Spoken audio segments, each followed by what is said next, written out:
Je suis Jacques Colombier, député français au Parlement européen, député du Front National, nouvellement élu malheureusement suite au décès de notre ami Édouard Ferrand. Je suis actuellement membre titulaire de la commission agricole. Je suis d'une région française, le sud-ouest de la Nouvelle-Aquitaine, qui, je le rappelle, est la première région agricole française. Je suis très content de faire partie de la commission de l'agriculture car je suis là pour défendre avant tout la paysannerie française, l'agriculture de notre pays, sachant, je le rappelle, que depuis déjà quelques années, nous n'avons plus aucune souveraineté agricole et alimentaire.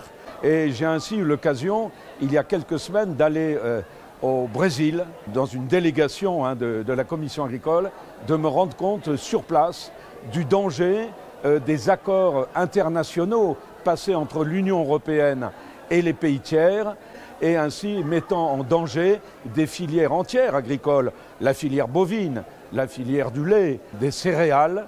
Du reste, on a pu remarquer lors du dernier salon de l'agriculture que fleurissaient des affiches sur les stands des filières agricoles en mettant non au Mercosur. Le Mercosur, il faut le savoir, est un accord international entre l'Union européenne et 4 pays d'Amérique latine, notamment l'énorme pays continent qu'est le Brésil.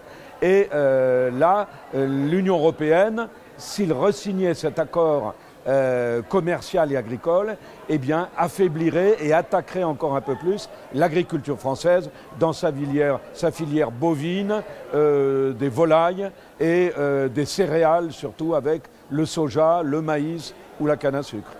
L'OMC et les traités de libre-échange ne sont pas désignés de manière claire comme une menace pour la survie des filières d'élevage. Je pense entre autres au CETA et au futur Mercosur. Nous avons déjà l'exemple du CETA. Le CETA, c'était un accord commercial entre l'Europe et le Canada. Or, il se trouve que ce CETA, qui n'a même pas encore été voté par le Parlement, eh bien, est en action, est en application. Et ce CETA, là aussi, met en danger nos éleveurs, nos agriculteurs. Et au lieu de défendre nos intérêts agricoles, eh bien, l'Europe, une fois de plus, les met à mal. Il faut savoir que les députés européens du PPE, c'est-à-dire les Républicains, ici vous disent qu'ils défendent les agriculteurs, mais là-haut à Bruxelles, eh bien, ont voté le CETA. Et il est évidemment inutile de vous dire que nous sommes là, nous les députés français du groupe Europe, Nation et Liberté, pour défendre nos agriculteurs qui, je le rappelle, pour plus de 30% vivent avec moins de 400 € par mois. Et au Parlement européen, comme au Conseil régional d'Aquitaine, où sont, si je puis dire, mes racines, ma région, eh bien, nous défendons la France et les Français d'abord, nous défendons le peuple, je le répète, nos concitoyens, et puis nous défendons aussi notre identité face aux dangers mortels de l'islamisme, et puis aux dangers mortels aussi, et peut-être à plus long terme, et de l'immigration qui nous envahit aussi bien en France que dans l'Europe entière. C'est vrai que j'arrive au Parlement européen à un moment où le réveil des peuples se fait. Il y a quelques mois l'Italie, il y a encore quelques semaines l'Autriche.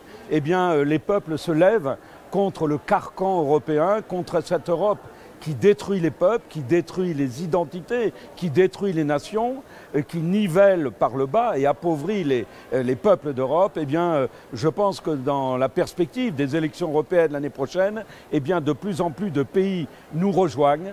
Et nous sommes, vous le savez, contre l'Union européenne, mais nous sommes pour l'Europe. L'Europe des nations, l'Europe des libertés, l'Europe des coopérations et tout le groupe de Europe des nations et des libertés s'y emploie. Nous irons à la bataille l'année prochaine pour revenir beaucoup plus fort et libérer une véritable Europe.